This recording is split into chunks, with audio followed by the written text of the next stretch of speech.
자, 하여튼 지난주에 우리 7인의 재앙을 살펴보았었습니다. 그리고 난 뒤에 지난 한 주간 동안 묵상했었던 것은 7 나팔에 대한 재앙입니다. 그 중에 10장부터 오늘 본문부터 11장 13절까지에는 어떤 내용이 그 사이에 있는가 하면 6 나팔까지 이미 불었습니다. 여기 9장까지. 그리고 7째 나팔이 아직 안 불었어요. 6째 나팔 불고 7째 나팔 불기 전 그 사이에서 하셨던 말씀이 나와 있습니다. 지난주 7장도 6인까지는 떼었고 7인을 떼기 전에 말씀이 7장에 지난주에 살펴보았던 말씀이거든요. 그런 공통점이 있습니다. 6인 7 나팔 전, 그러니까 6인 6 나팔까지 분 다음 마지막 7 나팔 7인을 떼기 전 말씀이다라는 공통점. 또 차이는 무엇인가 하면은 7장에서 6인 떼고 나서 하셨던 말씀은 하늘에서 이루어지는 내용의 말씀이었습니다. 그래서 하늘에서 불려지는 찬송들, 온 백성과 천사들이 함께 찬양하는 모습이 7장의 말씀이라면 오늘 본문의 말씀 10장은 이 땅의 내용입니다. 땅에서 있는 일을 말씀하시는 또 차이점이 있는 걸 보게 되어집니다. 근데 또 연관성이 있습니다. 하늘에서 영원한 찬송의 그 영광의 자리에 참여하려면 오늘 10장은 너무 중요합니다. 이 땅에서 어떻게 살아야 그 나라에 들어가 그 영광스러운 찬양의 자리에 동참할 수 있는지를 알려주는 게 오늘 10장 말씀이에요. 너무 중요한 말씀입니다. 그래서 오늘 말씀 정신을 똑바로 차리고 들어야 하나님의 말씀 속에 주신 은혜를 받고 천국 입성을 준비할 수가 있습니다. 자, 오늘 본문에 보면은 1절 내가 보니 힘센 다른 천사가 구름을 입고 하늘에서 내려왔다. 힘센 천사가 내려왔는데 그 천사의 손에는 두루마기가 아니라 두루마리가 들려 있었고, 그리고 나중에 요한이 그 천사의 손에 가지고 내려온 두루마리를 먹었다. 이게 오늘 본문의 내용이거든요. 힘센 천사가 하늘에서 구름을 입고 내려오는데 그 머리에는 무지개가 있다고 말씀하고 있습니다. 무지개는 우리가 잘 아는 바와 같이 노아 시대에 홍수의 심판이 있고 난 뒤에 무지개를 통해서 다시는 이 땅을 홍수로 심판하지 않겠다라고 하는 언약의 사인이 바로 무지개였었습니다. 그래서 그 무지개를 통해서 알려주시는 하나님은 어떤 분이시냐? 하나님은 심판하시지만은 사랑의 하나님이신 것을 함께 알려주는 게 무지개입니다. 힘센 천사의 머리 위에 무지개가 있었다는 것은 지금 이 마지막 심판을 향해 가고 있지 않습니까? 그러나 하나님의 계획은 심판만이 아니라 구원하실 원하신 하나님의 변함없는 사랑과 긍휼을 보여주고 있습니다. 심판하시는 분은 사랑의 하나님이십니다. 뭔가 좀 안 어울리죠? 심판하시는데 사랑이시다라고 하는 게 안 어울립니다만 하나님의 두 가지 특성이 사랑과 공의입니다. 공의의 하나님은 반드시 심판해야 돼요. 사랑의 하나님은 반드시 살려야 하고, 너무 안 맞는 논리 같아 보이지만은 그러나 공의, 심판을 위해 반드시 심판하셔야 되는 하나님의 심판은 이미 예수님께서 십자가를 통해 심판을 담당하신 겁니다. 그래서 하나님의 사랑이 전혀 문제가 안 돼요. 심판하시지만 사랑하시는 것이 분명히 맞습니다. 그래서 심판을 받은 사람들이 지옥에 간다 하더라도 원망할 수가 없어요. 왜냐하면 예수님은 나 같은 이렇게 지옥 갈 만큼의 죄를 지은 영원히 멸망받을 나를 위해서도 예수님이 십자가를 지셨거든요. 어떻게 원망을 하겠습니까? 단지 지옥 간 이유는 무엇인가 하면 마귀에게 속은 겁니다. 마귀에게 속아서 구원받을 수 있는 기회를 놓쳐버리고 말아서 지옥에 가게 되어지는 건데, 지옥에 가니 얼마나 속상하겠습니까? 마귀에게 속아서 지옥 갔다고 생각하니 얼마나 비참하기도 하고 억울하기도 하고 속상하기도 하겠습니까? 그럼 나를 지옥까지 끌고 온 마귀를 사랑할 수가 없잖아요. 근데 거기서 함께 살아야 돼요. 영원한 원수 함께 살아야 돼요. 그게 지옥입니다. 그래서 지옥이에요. 진짜 지옥입니다.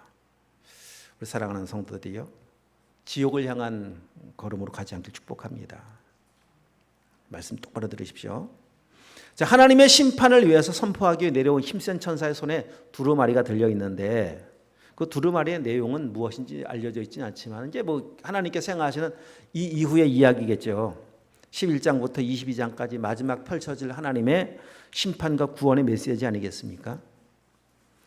자, 여기서 중요한 건 뭔가 하면은 하나님의 행하시는 심판은 그냥 감정적인 것이 아니라 정확한 근거를 가지고 심판하시는 것임을 알려주기 위해서 천사의 손에 두루마리를 들려준 겁니다. 자, 우리 여기 접어두시고 20장 한번 가보십시오. 20장. 자, 20장 12절. 20장 12절. 다 함께 시작. 또 내가 보니 죽은 자들이 큰 자나 작은 자나 그 보좌 앞에 서 있는데 책들이 펴 있고 또 다른 책이 펴졌으니 곧 생명책이라. 죽은 자들이 자기 행위를 따라 책들에 기록된 대로 심판을 받으니, 이렇게 말씀하시죠. 심판받는 것은 기록된 대로 말씀에 근거하여, 말씀이라는 기준에 근거하여 심판을 받는 것이고 구원을 받는 것임을 알려주고 있습니다. 그냥 화나니까 넌 지옥 이런 것이 아니라 말씀에 근거한 하나님의 심판인 것을 알려주기 위해서 하늘에서 내려온 천사의 손에 두루마리를 들려주고 보내신 겁니다. 또한 힘센 천사는 오늘 성경 말씀에 보면 2절 말씀 다 함께 10장 2절입니다. 그 손에는 펴 놓인 작은 두루마리를 들고 그 오른발은 바다를 밟고 왼발은 땅을 밟고, 바다와 땅은 온 세상을 의미하는데 바다와 땅을 밟고 있다라고 하는 것은 이 천사를 통해 보여주고 있는 하나님의 상징적 의미는 하나님의 심판은 온 세상에 미친다는 겁니다. 하나님이 심판이 임하지 않는 것이 없다는 겁니다. 심판은 이제 과거에 보면은 소돔과 고모라 땅에 심판이 임하였죠. 일부 지역만이 아니라는 겁니다. 한 지역만에게 임하는 내용이 아니라 온 지구에, 온 세상에 임할 심판, 모든 사람에게 임할 심판이라고 하는 겁니다. 누구도 심판에서 예외가 없다는 겁니다. 이 세상에서 어떤 지위에 있든 어느 지역에 살든 어떤 신분의 삶을 살든 하나님의 심판을 피할 사람은 없다는 겁니다. 노아 시대를 알고 있습니다. 노아 시대가 홍수가 임하였을 때 여러분 그 시대에 구원받은 사람은 노아의 가족밖에 없습니다. 그 시대에 왕이 없었습니까? 돈 많은 사람이 없었습니까? 잘 사는 사람이 없었습니까? 그래도 다 심판을 받았습니다. 그런 의미입니다. 근데 안타깝게도 이 세상에서 뭔가 좀 대단해지면은 난 심판에서 예외될 거라는 착각 속에 살아갑니다. 왜 착각 속에 살아갑니까? 내가 가진 것으로 심판을 피할 수 있다고 생각을 합니다. 돈이나 명예나 권력이 주어지면, 그래서 복음 듣기가 그렇게 어려워요. 복음을 안 듣는 이유가 뭡니까? 심판과 상관없다는 거 아니겠습니까? 이 말씀이 복음이라고 하는 것은 복된 소식, 좋은 소식입니다. 심판에서 구원받을 만한 소식, 영원히 살 수 있는 소식이기 때문에 복음 아니겠습니까? 근데 이 복음을 왜 안 듣습니까? 나 이 복음 말고도 살 방법이 있다라고 생각하는 그 착각 때문 아니겠습니까? 근데 오랫동안 제자훈련 사역을 하지만은 참 제자훈련의 사역을 하면서 대부분 그곳에 오는 사람들을 보면은요, 망해 오더라고요. 망해야. 잘 나가는데 오는 사람들은 참 드뭅니다. 없는 건 아닙니다. 있습니다만 거의 대부분 망해서 옵니다. 근데 여러분 보십시오. 망해서라도 와서 복음 듣고 구원받으면 그 망한 게 뭐가 아니겠습니까? 너무 잘 나가서 나는 말씀 필요 없다니까요 라고 말하면 잘 나가는 게 무슨 의미가 있어요? 그래서 멸망하고 지옥 간다면은 그 잘 나가는 건 복이 아닙니다. 그건 오히려 저주일 수 있습니다. 마지막 심판, 땅과 바다를 서 있는 그 천사를 통해 알려주시는 것 다 심판받아야 된다. 다 하나님의 심판 앞에 서야 된다. 그런데 마지막 때 한번 너희가 한번 외쳐보거라. 그렇게 의지했었던 것, 걷던 것, 사랑했었던 것, 그것이 너를 도와줄 수 있는지. 이사야 57장 13절 한번 가보겠습니다. 여기 접어두십시오. 이사야 57장 13절. 1038쪽 구약입니다. 1038쪽.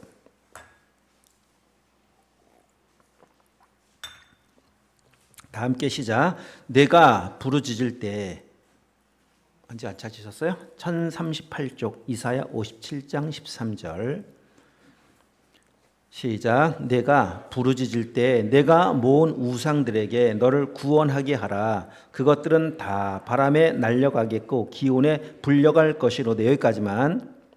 내가 모은 우상들, 내가 의지했었던 것들, 그것들에게 마지막 심판 앞에 막 지금 심판이 몰려오는 그 상황에서 나를 좀 살려달라고 외쳐보라는 겁니다. 나를 좀 구원해달라고 외쳐보라는 겁니다. 구원할 수가 있는지. 그것들은 바람에 날려가겠고 기운에 불려갈 것이로되. 그 뒤에 시작. 나를 의뢰하는 자는 땅을 차지하겠고 나의 거룩한 산을 기업으로 얻으리라. 마지막 구원받는 사람들은 믿음의 사람인 것을 알려주고 있지 않습니까? 꼭 기억하십시다. 심판을 피할 만한 사람, 피할 만한 곳 어느 곳도 없다. 마지막 날에는 모든 사람이, 온 세상 모두가 다 하나님의 심판 앞에 서게 될 것을 지금 알려주고 있습니다. 또한 알려주고 있는 메시지는 무엇인가 하면 하나님의 심판이 임할 때가 되면 지체하지 않는다는 겁니다. 자, 본문 다시 오셔서 5절부터 7절 말씀에 보면 내가 본 바 바다와 땅을 밟고 서 있는 천사가 하늘을 향하여 오른손을 들고 6, 7절 다 함께 세세토록 살아계신 이 곧 하늘과 그 가운데 있는 물건이며 땅과 그 가운데 있는 물건이며 바다와 그 가운데 있는 물건을 창조하신 이를 가리켜 맹사에 이르되 지체하지 아니하리니 일곱째 천사가 소리내는 날 그의 나팔을 불려고 할 때 하나님이 그의 종 선지자들에게 전하신 복음과 같이 하나님의 그 비밀이 이루어지리라 하더라. 지체하지 아니하리니 모든 온 천지를 창조하신 하나님께서 지체하지 않고 심판하시겠다는 겁니다. 마치 과거 구약 선지자들을 통해서 말씀하신 말씀이 이루어진 것 같이. 자, 노아 이야기 한 번 더 드려보면 노아를 통해서 하나님 방주를 만들라고 말씀하십니다. 방주 만드는 그 기간 계속해서 120년 동안 하나님은 복음을 선포하시며 비로 인한 심판을 말씀하십니다. 그때까지는 기다립니다. 그러나 때가 되어서 방주가 완성이 되고 때가 되어서 하나님의 심판의 때가 되면 지체하지 않고 문 닫아버립니다. 안 기다립니다. 아직 많이 안 찼습니다. 아직 8명밖에 안 들어왔습니다. 밖에 수없이 많은 사람이 있습니다. 하나님의 때가 되면 문 닫아버려요. 그때는 후회도 소용없고요. 문 두드려도 소용이 없습니다. 그래서 이 마지막 시대를 살아가는 오늘 우리들에게는 진짜 마지막 심판이 임하기 전에 하나님께로 돌아와야 합니다. 방주의 문 닫히기 전에 하나님께 돌아와야 합니다. 왜? 마지막 날은 도적같이 임하기 때문입니다. 다시 한 번 더 찾습니다. 앞으로 조금 오시면 베드로 후서가 있습니다. 베드로 후서 3장 387페이지 3장 9절 10절 387페이지 제가 8절을 읽을 테니까 9절 10절 다 함께 읽겠습니다. 사랑하는 자들아 주께서는 하루가 1000년 같고 1000년이 하루 같다는 이 한 가지를 잊지 말라. 주의 약속은 어떤 이들이 더디다고 생각하는 것 같이 더딘 것이 아니라 오직 주께서는 너희를 대하여 오래 참으사 아무도 멸망하지 아니하고 다 회개하여 이르기를 원하시느니라. 그러나 주의 날이 도둑같이 오리니 그날에는 하늘이 큰 소리로 떠나가고 물질이 뜨거운 불에 풀어지고 땅과 그 중에 있는 모든 것이 드러나리로다. 아멘. 하나님은 멸망하길 원치 않습니다. 다 회개하여 구원받기 원하십니다.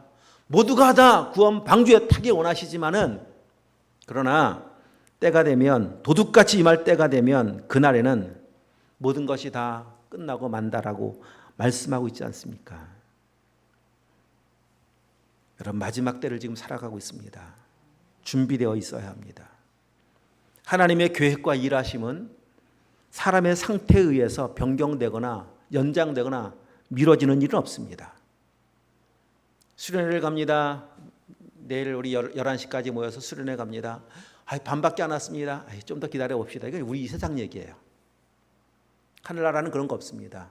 갑니다 하면 그 시간 딱 정해진 시간까지 안 오면 반밖에 안 왔든 한 명밖에 안 왔든 아무도 안 왔든 문 딱 다친 데 떠나는 거예요. 천국 열차 떠나고 맙니다. 떠나고 난 뒤 후회하지 마시고 하나님의 은혜 주실 때, 기회 주실 때 말씀 듣고 예수님 만나서 여러분 천국 가야 되지 않겠습니까? 여러분 지금 마지막 시대입니다. 마지막 시대를 예수님께서는 이미 이런 징조가 임할 거라고 하는 징조를 이미 말씀해 주셨고, 그 징조는 차고 넘치도록 우리 현실 속에서 보고 경험하고 있습니다. 오늘 주님 오셔도요, 아무 할 말이 없어요. 이미 징조는 충분합니다. 차고 넘칩니다. 그 징조를 보고 계신다면 이 마지막 때가 진짜 성큼 다가왔구나. 오늘일 수도 있겠다. 내일일 수도 있겠다. 그러니까 오늘 준비하여 주 앞에 서야 되지 않겠습니까? 지혜로운 사람은 그 징조를 보며 준비하는 사람입니다. 비가 옵니다. 비 소식을 듣습니다. 뭐 도심에 사는 사람들이야 그럴 경우가 별로 없겠지만은 시골에서 농사 짓는 사람들은요, 비 설거지라고 그러죠. 비 설거지. 비 오기 전에 준비를 합니다. 마당에 잔뜩 널어 놓았던 고추 다 안으로 들여 놓아야 되고요. 젖을 만한 거 들여 놓아야 되고 덮어 놓아야 되고 준비하지 않습니까? 지혜로움이에요. 오는 거 뻔히 보면서, 올 거 뻔히 알면서 그냥 놉니다. 다 망치는 거 아니겠습니까? 아니 수없이 많은 징조를 보면서도 무시해 버리면은요, 마지막 날 이를 갈며 슬피 우는 일밖에는 뭐가 있겠습니까? 준비하셔야 돼요. 자, 그래서 이제는 마지막을 준비하는 것은 어떻게 준비하는 것인가를 알려주는 게 오늘 본문 속에 세 가지로 정리할 수가 있을 텐데, 먼저 3절을 읽겠습니다. 다시 한번 본문 오셔서 3절 다시 한번 더 읽어보겠습니다. 사자가 부르짖는 것 같이 큰 소리로 외치니 그가 외칠 때 일곱 우레가 그 소리를 내어 말하더라. 지혜로운 사람은 말씀 듣는 것을 잘 해야 합니다. 여기 보면 일곱 우레라고 말씀하고 있는 일곱 우레가 무엇인가? 말씀입니다. 큰 소리로 외치는 일곱 우레. 일곱이라고 하는 것이 참 성경에 많이 나오죠. 특히 이 계시록에 일곱이라는 숫자가 얼마나 많이 나옵니까? 일곱은 완전 숫자입니다. 우레는 천둥이에요. 우리 지난주 비 올 때 천둥 소리 들으셨죠? 쾅! 깜짝 놀라고 잠자다 깨기도 하고 그러잖아요. 근데 일곱 천둥이에요. 일곱 천둥은 완전한 천둥입니다.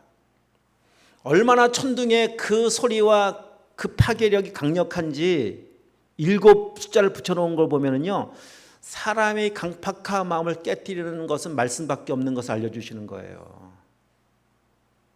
이 세상에 아무리 큰 천둥 번개가 내리쳐도요, 이 강팍한 마음은 변하질 않아요. 무서워. 사라지면 또 정상적으로 그냥 또 살아가요. 내 마음대로 또 막 살아가요.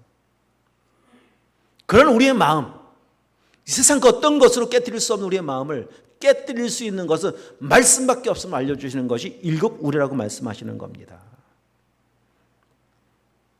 말씀이 들려오면 존재가 바뀐다니까요. 변화가 일어나기 시작합니다. 여러분, 그런 말씀의 능력을 경험하기를 축복합니다. 그게 복입니다. 말씀이 천둥처럼 들려와서, 우레소리와 같이 들려와서 내 마음을 뛰게 만들고 내 안에 하나님의 은혜의 충만함으로 변화시키고 바꾸시는 것, 은혜 아닙니까?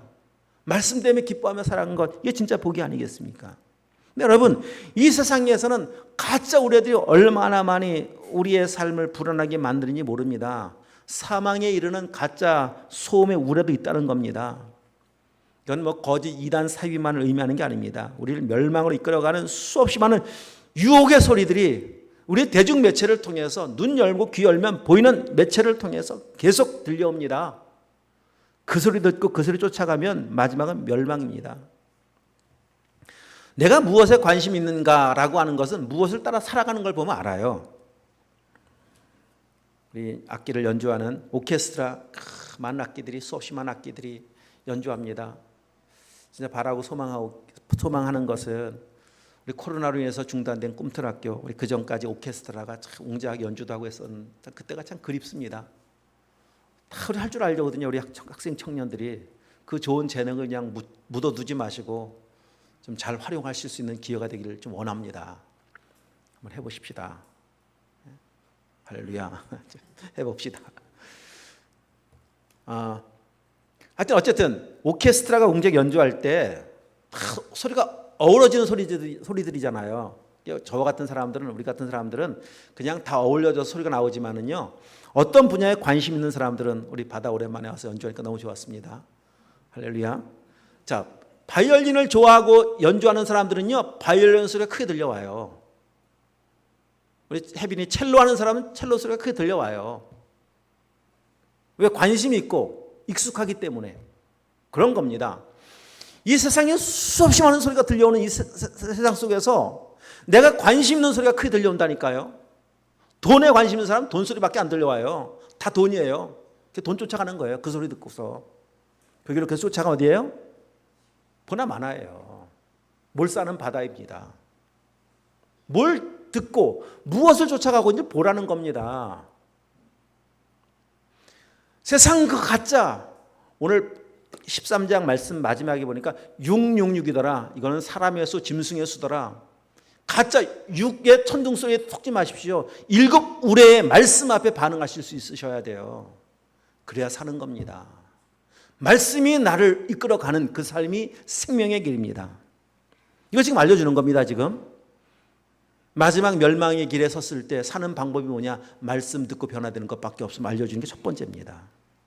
자, 그럼 말씀을 듣는 사람들의 태도가 어떠해야 되느냐? 4절입니다. 4절. 다시 한번 4절입니다. 시작. 7 우레가 말을 할 때 내가 기록하려고 하다가 곧 들으니 하늘에서 소리가 나서 말하길 7 우레가 말한 것을 인봉하고 기록하지 말라 하더라. 요한이 막 기록하려고 하니까 하나님 말씀하시는 거예요. 기록하지 마. 그 두루마리를 그냥 딱 인봉해버려. 인봉이라고 하는 것은 두루마리를 초로 다 녹여서 덮어버리는 거예요. 그런 다음에 거기에 7개 도장을 찍습니다. 열어보지 못하도록. 그걸 인봉입니다. 인봉.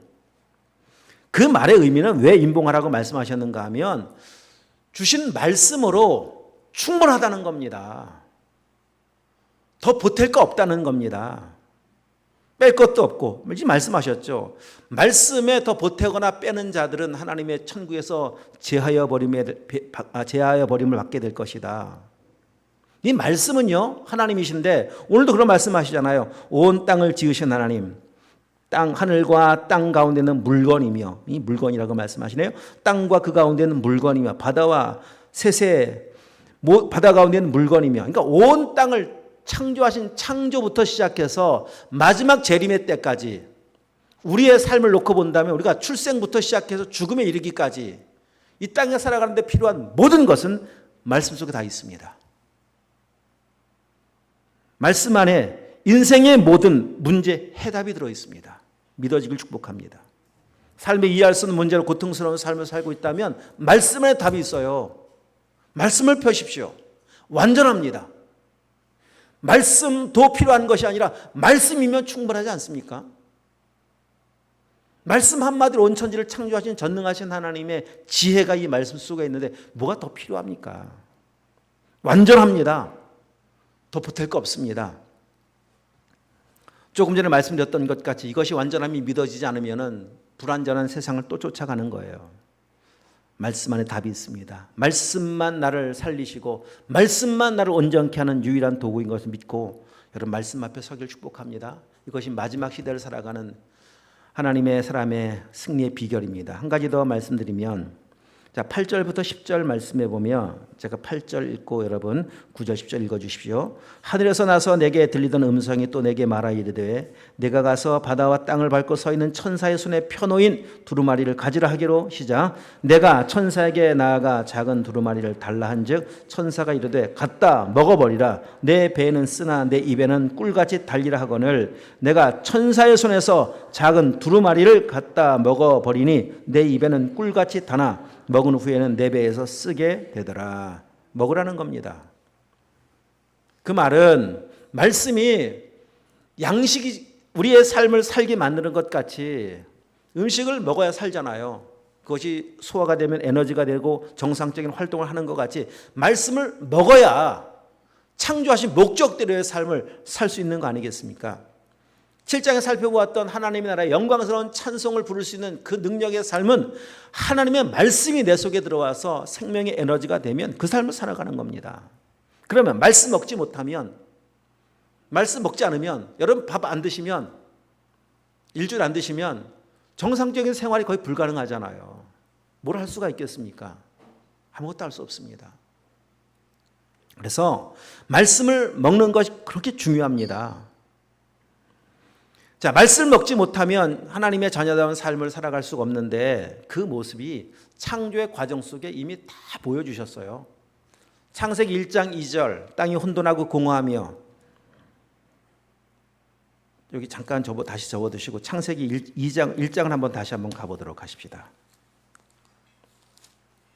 창세기 1장 2절, 제가 1절 읽을 테니까 2절 읽어주십시오. 태초에 하나님이 천지를 창조하시니라.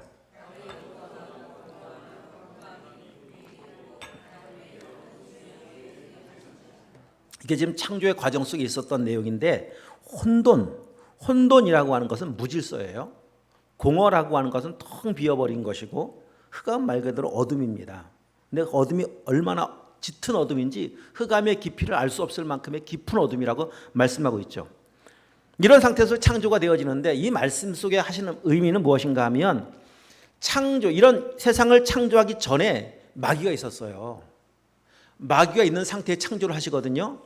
이게 지금 마귀의 존재인 걸 알려주는 거예요. 마귀가 하는 일이 이런 모습이고, 마귀의 정체성이 이런 정체성이고, 마귀는 우리를 혼란스럽게 만들고 무질서한 삶을 살게 만들고 우리를 계속 공허함 가운데 살고 헛된 걸 추구하게 만들고, 마귀는 어둠 아닙니까? 이런 상태 속에 있던 우리들, 이런 상태에 있던 세상이 하나님이 말씀을 하실 때, 말씀이 선포되기 시작할 때 정상적인 모든 질서를 회복하고, 공허함은 충만함으로 바뀌고 어둠은 다 물러가고 빛 가운데 임하는 이 놀라운 영광을 볼 수 있지 않습니까? 다른 것으로가 아니라 말씀이 선포될 때 3절 하나님이 이르시되 빛이 있으라 하시매 빛이 있었고, 이르시되 말씀입니다. 말씀으로 이 모든 문제를 해결하신 거예요. 우리 인생의 이 문제예요. 사실은 우리를 두렵고 답답하고 어둡고 불안정해 만들고, 우리의 삶에 계속된 문제는 이 세 가지 속에 다 포함되어 있습니다. 여기 있습니다. 무엇으로 이 문제를 해결하겠습니까? 캄캄합니다. 흑암이 깊음같이 우리 인생의 앞날이 여러분 미래가 보입니까? 내일이 보입니까? 한치 앞을 모르는 것도 사실이지만은, 믿음의 사람들의 삶은요, 모르지만 하나님 인도하실 걸 믿고 가는 게 믿음이에요. 하나님은 나의 목자인 걸 알고 믿기에 부족함이 없다고 인정하는 것이 사망의 음침한 사망입니다. 지금 죽음의 위기를 넘어가면서도 부족함이 없다고 인정하는 게 믿음입니다. 이 믿음이 사라지면 계속 불안정한 상황 속에서 불안하고 두렵고 공포스럽고 혼란스럽고 어찌할 바를 모르겠고, 이 공허하고 텅 빈 것을 그냥 해결해 보려고 말씀으로 돌아오면 되는데, 말씀이 아닌 다른 것들을 끊임없이 쫓아가게 만듭니다. 가진 것 가지고 안 되나? 이거까지 부족하나? 더 채워야 되나 보다. 더 얻으려고 하고 더 가지려고 하고 더 쌓으려고 하고, 그러다가 안 되니까 뭐까지 합니까? 마약까지 손대는 겁니다. 이 정신세계를 분열시켜버리는 겁니다. 이게 마귀가 하는 일이라니까요. 삶이 얼마나 무질서해버렸어요. 지금 뭘 해야 되는지 몰라요. 지금 예배 시간에도 말과 불구하고 마찬가지입니다. 이게 마귀의 속임수예요. 예배 시간에 뭐 해야 됩니까? 왜 오셨어요 여기에? 예배 드리러 오셨잖아요. 이것도 속여요. 뭘 해야 되는지 모르겠어요 지금. 여기서 공부하시는 분도 계세요. 예배 시간에. 예배 시간은 공부하는 시간이 아니잖아요. 말씀 듣는 시간이잖아요. 세상 염려 속에 지금 매여 계신 것도 다 내려놓으십시오. 이게 혼돈입니다. 혼돈. 근데 빛이 탁 임하기 시작하면서, 말씀이 임하기 시작하니까 질서, 자리를 잡아가기 시작해요. 땅에 있어야 될 것은 땅에 있어야 되고, 하늘에 있어야 될 것은 하늘에 있어야 되고, 물에 있어야 될 것은 물에 있어야 되고. 이전까지 어땠어요? 뒤죽박죽입니다. 이게 하나님 말씀 이전에, 은혜 이전의 삶의 모습이 그랬던 거예요. 뒤죽박죽이잖아요. 말씀밖에 없어요. 말씀이 임하면 회복이 됩니다. 질서를 잡아가요. 내가 무엇을 해야 될지 알아요.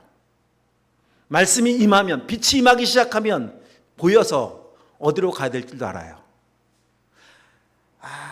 이건 말씀 없을 때 몰랐었어요. 이것이 쓸모 있는 건지 쓸모 없는 건지. 말씀이 딱 빛이 임하고 나서 보니까, 쓸모없는 거였었구나. 쓸모없는 걸 그렇게 애지중지하며 살고 있었던 것이 보여진다니까요. 그 전까지는 안 보여요. 그래서 이 마지막 시대를 살아감에 있어서 정말 필요한 게 뭐겠습니까? 온통 혼란스럽다니까요. 거짓이 난무하는 시대 아니겠습니까? 지금 이 시대가 가짜가 진짜 같아 보이는 시대 아니겠습니까? 얼마나 교묘합니까? 더 진짜 같아 보이는 이 세상 속에서 영적인 분별력을 갖게 만드는 능력이 무엇이냐? 말씀이라는 거예요. 말씀을 먹어야 한다는 겁니다. 자, 먹는다라고 하는 그 의미, 다시 이제 본문에 오셔서 말씀 마무리하겠습니다. 먹으니까 어떤 현상이 나타나는가 하면 9절, 배에는 쓰나 입에는 꿀같이 달리라, 이렇게 말씀하고 있죠.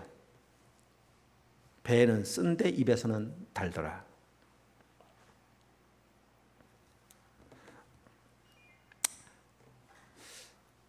자, 이제 끝났습니까? 거의 끝났으니까 정신 마지막 이거 집중해서 들으셔야 됩니다. 이 배라고 하는 건 뭐냐? 배에서 쓰다라고 하는 것을 두 가지로 말씀을 정리해 드리는데, 배는 마음속으로 의미해요. 쓴 것은 말씀이 내 마음속에 들어오면 나타나는 첫 번째 반응입니다. 회개입니다. 빛이 임하면 회개가 나타나서 내 삶에 잘못된 것이 보여야 정상 아니겠습니까? 회개하는 반응입니다. 회개는 쓴 거예요. 말씀이 귀에만 즐거우면 안 돼요. 그 말씀 제대로 들은 게 아니에요.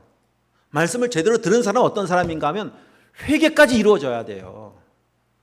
맞습니다. 하나님, 내가 이렇게 살아왔습니다. 잘못 가고 있었습니다. 잘못된 것을 추구하며 살았었습니다. 용서하여 주시옵소서. 세례 요한도 예수님도 오셔서 말씀을 선포하실 때 회개하라, 천국이 가까웠느니라. 천국은 회개하는 사람에게 임합니다. 회개해야 천국을 경험할 수가 있습니다. 그래서 말씀을 진짜 먹은 사람은, 먹은 거예요. 먹고 소화된 사람은 그 삶에 대해서, 삶에 나타나는 첫 번째 반응, 죄에 대해서 가슴을 치며 회개하는 겁니다. 이게 정상입니다. 그러면 하나님의 나라가 임합니다. 또한 말씀은, 배는 쓰다란 또 하나의 반응은 무엇인가 하면, 그럼 회개한 사람은 어떻게 사느냐? 말씀에 순종하며 살아가는 거예요. 순종하며 살아가는 삶의 과정은 쓰고 힘들 수 있다는 겁니다. 방주를 만드는 것은 쉽지 않습니다. 순종하는 것은 쉽지 않습니다. 순종으로 이루어지는 삶의 결과들은요, 우리 히브리서 10장, 11장에 나오지만은요, 어떤 사람은 칼에, 불에, 기름에, 사자의 굴에 참 쓰고 힘듭니다. 그런데 그렇게 순종하는, 쓰지만 힘들지만 순종해 나가는 그 과정이 믿음이에요. 믿음은 행함으로 증명되는 거 아니겠습니까? 말씀대로 살아가는 과정이 아무리 힘들어도 순종하며 살아가는 것이 지혜이고 능력임을 알려주시는 것이 배는 쓰다, 이겁니다. 또 하나, 입에는 달다고 말씀하시죠. 그냥 문자 그대로 해석을 해보면은 시편엔 그런 고백이 나옵니다. 다윗이 말씀에 대해서 고백을 할 때 이 말씀이 얼마나 달인지 송이 꿀보다 더 답니다. 이제 복입니다. 말씀을 보고 묵상하고 듣고 있는 이 시간이 정말 달게 느껴지는 사람은 정말 복된 사람이에요. 스스로 자가 진단이 가능하지 않습니까? 지금도 나는 복된 삶의 현장 속에 있는지, 내 마음의 상태는 복의 사람인지 아닌지 여러분 스스로 진단 가능할 겁니다. 달게 느껴지시나요? 말씀을 듣는 것이, 말씀을 가까이 하는 것이. 여러분, 이런 복된 삶을 살기 축복합니다. 또 한 가지 의미는 뭔가 하면 이보다 더 깊은 의미가 있습니다. 말씀을 듣고 회개하고 하나님의 은혜의 충만함이 마음속에 채워진 사람들은 입에 꿀 같다고 말씀하시는 것 같이 입에서 나오는 언어가 달라진다는 겁니다. 눈에서 막 꿀이 떨어진다 이런 표현하죠. 입에서 꿀이 떨어진다. 이건 그냥 가머리 소리 아닙니다. 입에 입 발린 말이 아니라는 거예요. 그 안에 은혜가 채워져 있으니까 나오는 말은 은혜의 말이죠. 마음에 가득한 것 입으로 내는 거 아니겠습니까? 그냥 억지로 하지 못할 빈말 이런 것이 아니라 진짜 은혜가 채워진 사람의 삶에서 나오는 언어, 삶에서 나오는 반응, 그런 삶을 살아가는 것에 그 삶이 하나님 나라에 합당한 삶의 모습이 아니겠습니까? 인격이 성숙해집니다. 이렇게 변화된 사람을 통해서 하나님은 영광을 받으십니다. 이것이 말씀의 능력입니다. 오늘 그 말씀이 내 속에 들어와, 꿀 같은 말씀이 내 속에 들어와서 회개하고 나니까 내 안에 천국이 임하고, 천국이 임한 사람들의 입에서 다시 나오는 말은 찬양입니다. 진짜 경배입니다. 보좌에 앉으신 하나님과 그 어린 양께 찬송과 영광과 존귀를 세 세트로 올릴지어다. 우리 지난주에 7장을 통해 보았던 것 같이 그 찬송은 천국에서 딱 한 번 그냥 천국 가서만이 아니라 하나님의 은혜로 살아가는 사람들이 지금도 그 찬송하는 거예요. 나 같은 죄인 구원받았는데 이 찬송밖에 할 게 뭐가 더 있겠습니까? 찬송하다가 주님 만나면 넌 합격, 천국 가는 거예요. 이 땅에 그런 찬송 한 번 불러본 적이 없는 사람이 시간 지나고 나니까 너 합격, 이런 건 절대 없다니까요. 은혜를 오늘 경험하고 은혜로 사는 삶이 없었는데, 생명을 얻었던 경험이 없었는데 어떻게 마지막 때 가면 갑자기 없었던 천국이 이루어지고 구원이 이루어지겠습니까? 구원을 받고 누리며 살다가 천국 가는 거예요. 그래서 오늘 말씀이 필요한 걸 지금 알려주고 있는 겁니다. 이 마지막 시대, 이 시대를 살아가는 우리에게 필요한 것은 말씀이다. 하나님 말씀은 완전하다. 이 말씀은 일곱 우레와 같아서 나를 변화시키기에 충분하다. 이 말씀을 매일 먹으십시오. 잘 먹고 계신가요? 막 뜯어서 이런 거 아니에요. 아시죠? 종이를 막 삶아 먹고 책 이런 게 아니라 말씀 보는 거예요. 좀 더 많이 보세요. 그냥 여기 핸드폰이 없네. 핸드폰에 그냥 뺏긴 시간이 얼마나 많아요. 우리의 삶에서. 핸드폰에 여러분 말씀 어플 다 있잖아요. 오가시면서 말씀 보시고 암송도 한번 해보시고 그렇게 말씀의 은혜 속에 젖어 사시다가 마지막 천국 백성 되어 다 함께 천국에서 찬송하는 은혜가 있기를 주님으로 축복합니다. 기도하시겠습니다.